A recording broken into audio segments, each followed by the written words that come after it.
Hello, everybody. First, I would like to thank Professor Phelps and the Center for bringing us all together. It's wonderful to see so many familiar faces and to have the opportunity to meet new interesting people and to feel as part of a community again. I've been asked to speak on Europe. Europe is at a tipping point as it faces grave challenges, but also has great opportunities. Let's begin with the challenges. First, I will highlight social tensions within countries. For instance, my home country, Germany. Germany has been one of the most successful countries in managing the pandemic with comparatively few deaths. Nevertheless, on a sunny day in late August last year, almost 40,000 people congregated in Berlin to protest the government's COVID-19 restrictions and the quote-unquote mask slavery. Around 3,000 of these people were members of the far-right scene, carrying flags and other insignia of the former imperial Germany. As the sun was setting, several hundreds of them tried to storm the Reichstag, the parliament building. The violent mob vastly outnumbered police forces, tore down security barriers, screamed anti-democratic slogans, and made it as far as the steps leading to the entry.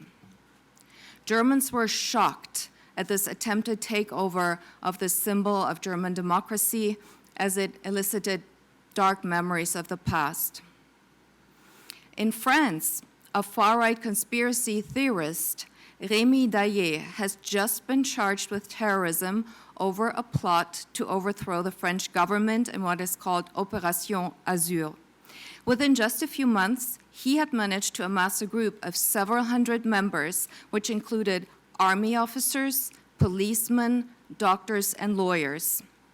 They had made preparations to seize the Élysée Palace, parliament, ministries, and a broadcasting station using firearms and explosives. In April, the 60th anniversary of a failed coup d'etat in France, 1,000 servicemen, including about 20 retired generals, announced in an open letter that the army might have to seize power to avoid deadly civil war, because Islamists were taking over whole parts of France. Since the Yellow Vest riots in Paris in 2018 and 19, the French administration has taken such threats of a bloody coup much more seriously. Italy has also seen its share of unrest with strikes, protests, and alarming violence, primarily driven by the neo-fascist group Forza Nuova. In October, around 10,000 people marched through Rome in protest against stringent corona measures. Hundreds of them had planned to storm the presidential palace and democratic institutions. Diverted by the police, they instead rampaged the offices of a major labor union which had supported the government measures. There are many more examples of unrest simmering in other European countries. These tensions are a manifestation of a widespread dissatisfaction, and if you take a step back and connect the dots, you can see a pattern emerging.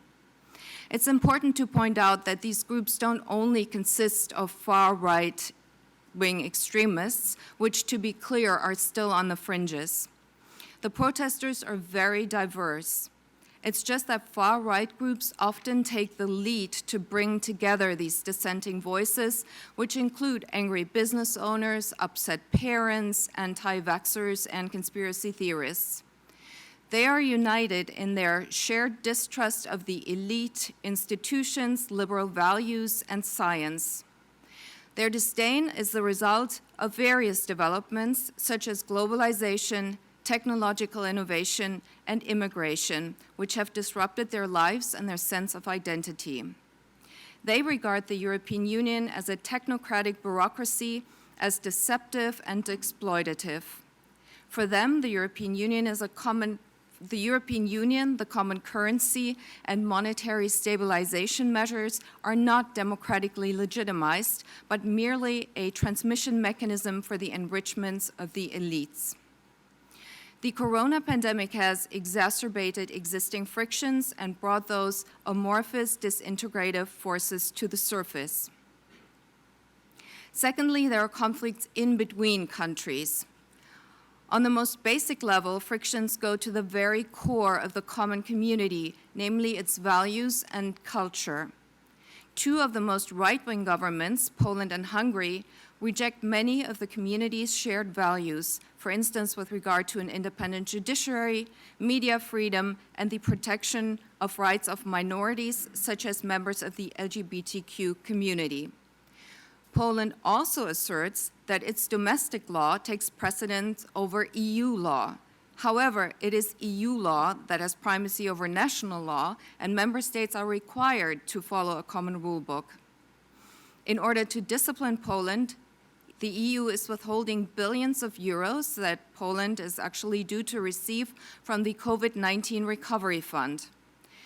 The Polish government's response: fine, you don't fork over the money that is owed to us, then we will block every single important decision that you will try to push through.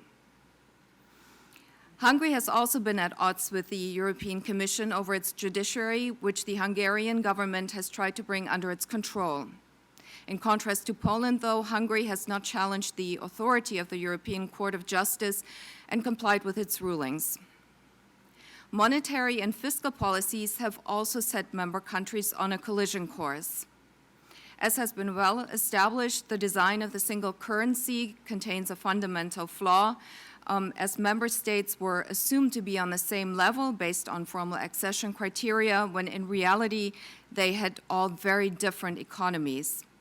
And while member countries can make their own fiscal policies, they must adhere to EU debt and deficit rules. As a result, many of them have had to operate within a framework that didn't really suit them and was counterproductive for them.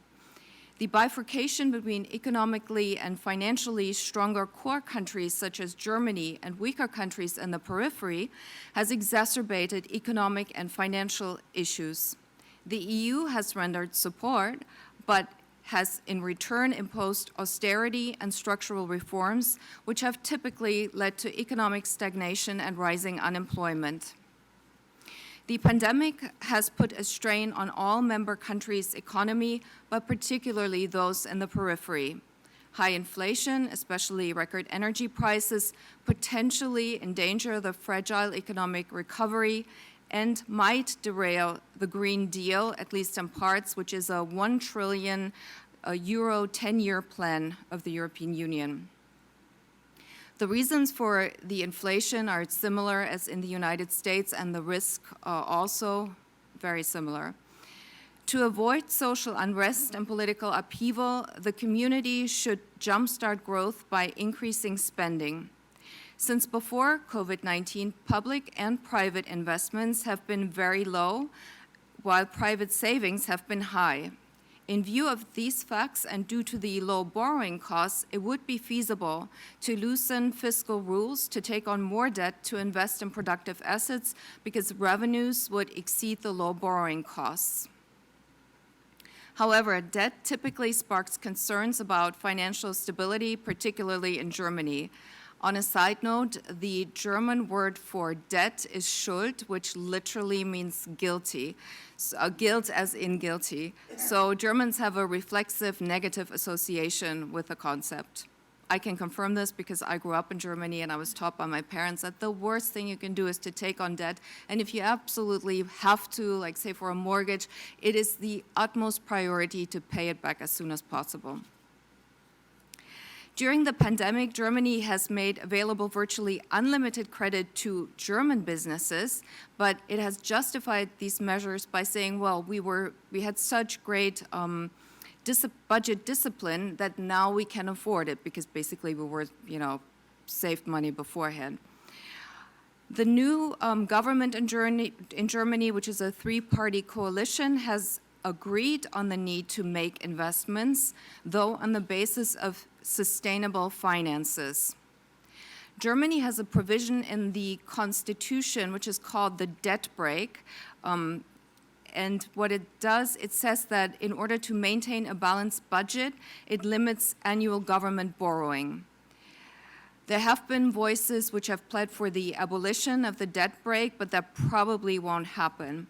There is, however, a loophole because due to Corona, the debt brake was temporarily suspended and will only be reactivated in 2023. That provides the possibility for taking on new debt in 2022, which is one of the greatest worries of the conservatives.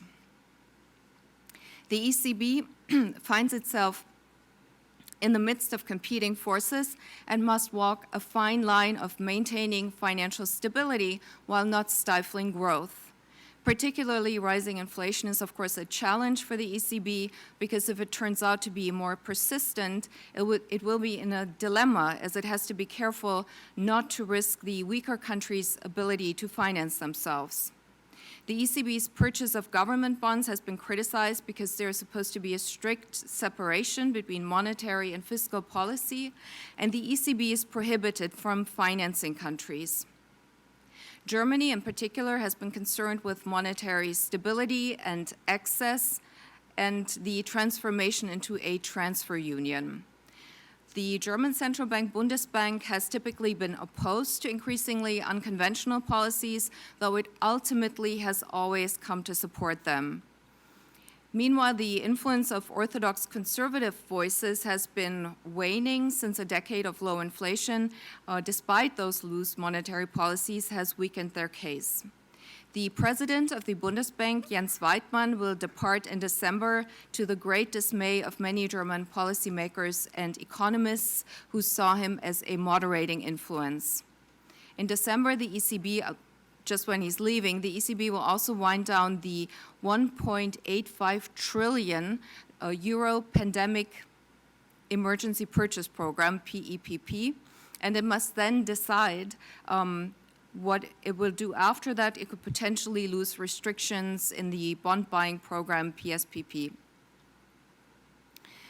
While the EU is confronted with numerous fundamental challenges, there are also unifying forces which increase cohesion.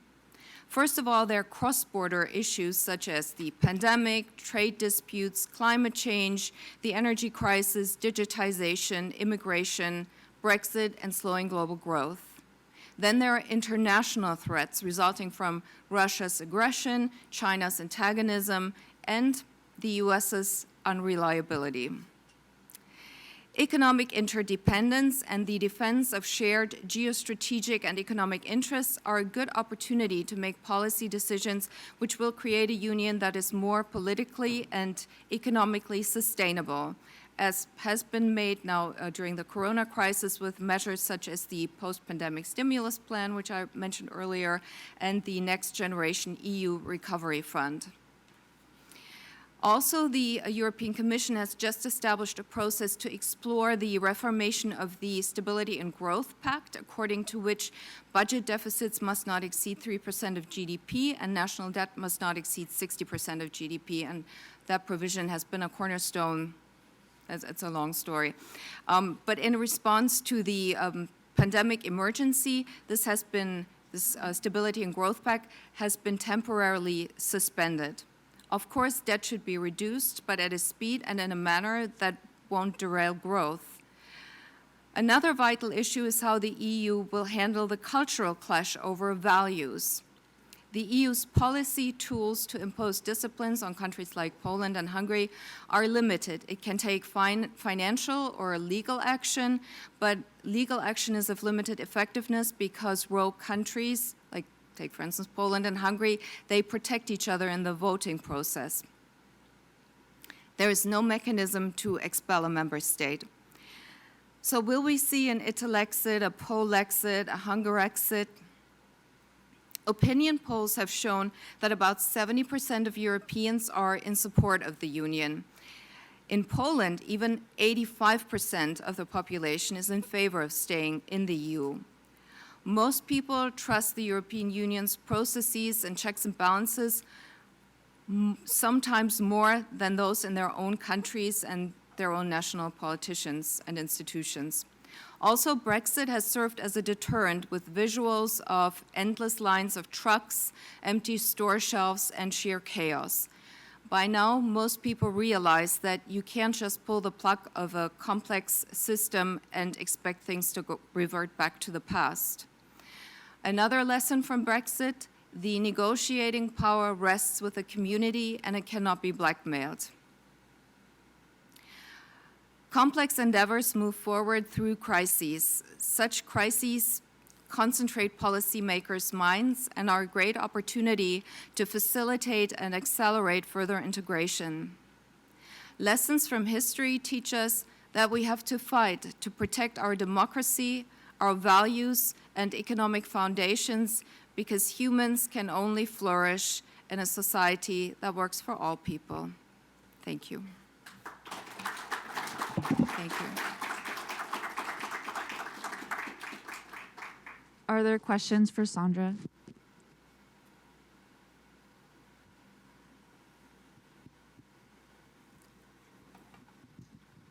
I just wanted to ask your opinion about what is a general sort of belief in Poland that, you know, when you are talking about these challenges, that essentially the court decision that the Polish constitution is superior to the EU law, that the same decision was taken by the court in Germany in May of 2018, in France, Italy, in some other countries. The same thing with the nomination of judges, that the judges are nominated by the parliament. This is true in Germany, this is true in many other European countries. So, you know, in Poland it's regarded that Germany, which runs the European Union, is being extremely hypocritical because they don't like the conservative government in Poland. It has nothing to do with the substance of the issue. And actually the government support is extremely strong.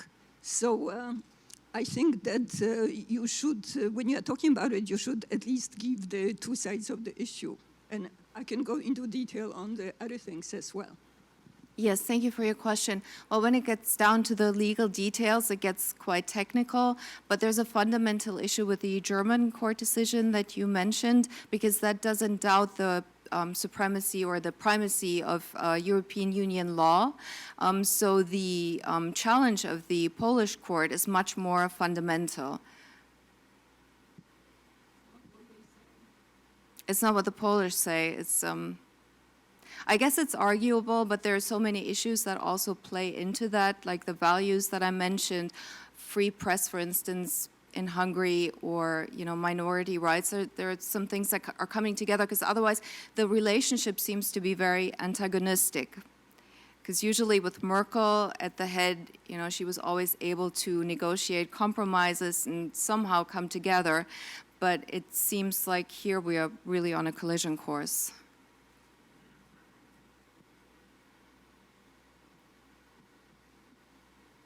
Hi. Thanks for the presentation. You said that, or you criticized the European Commission for imposing structural reforms on periphery countries. I'm sorry? Sorry, you said that, and you criticized the fact that the European Commission imposes structural reforms on periphery countries. But as someone that worked on the treasury of one of those countries, the one thing I'm sorry for is not imposing more structural reforms. And it's impossible to deny the lack of quality or the difference in quality of institutions when we compare, say, France, Germany, Netherlands versus Portugal, where I worked, and Spain and Italy. And so my question to you is, if you don't agree with structural reforms, how do you propose that there's a convergence, not so much in terms of income, but in terms of quality of institutions, say, fiscal rules, public bidding, transparency, because those are real issues for Southern European countries? Well, thank you for your question. Well, this was a very short general speech, and as you said, there are great differences between individual countries.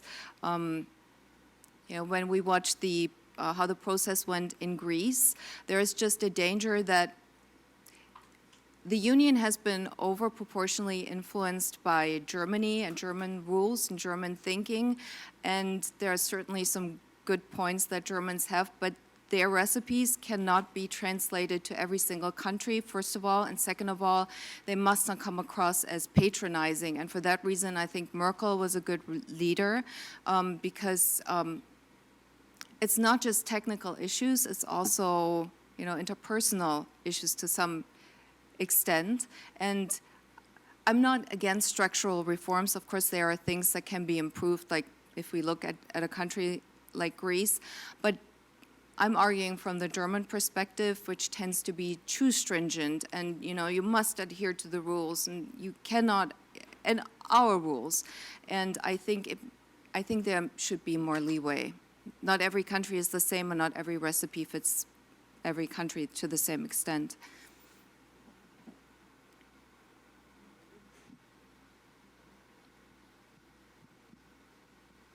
May I ask you to read one of the most profound sentences I've ever heard, the last sentence of your presentation? Oh, to read my last sentence? Last sentence, one of the most profound sentences I've ever heard.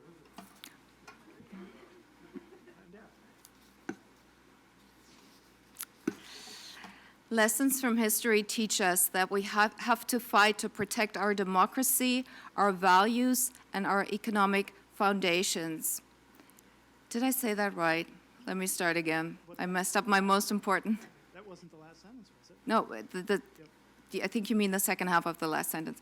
Lesson from history teach us that we have to fight to protect our democracy, our values, and economic foundations, because humans can only flourish in a society that works for all.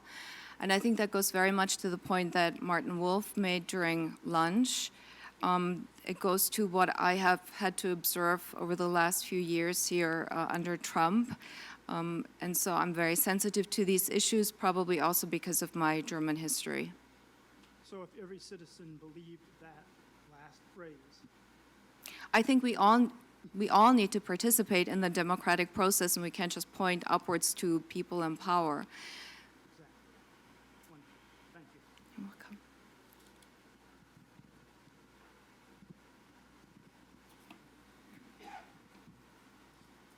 Yes, thank you so much. I was reading about the pervasive effects that Brexit has had on the British economy, the UK economy.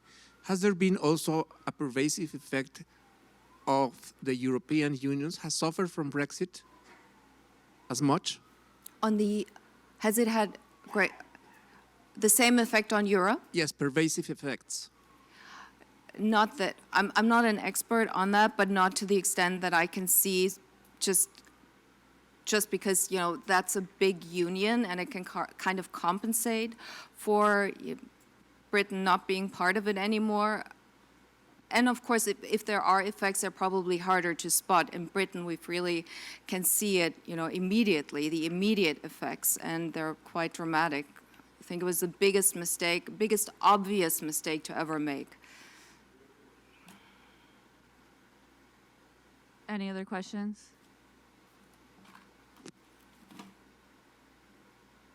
Thank you, Sandra. Thank you for your attention.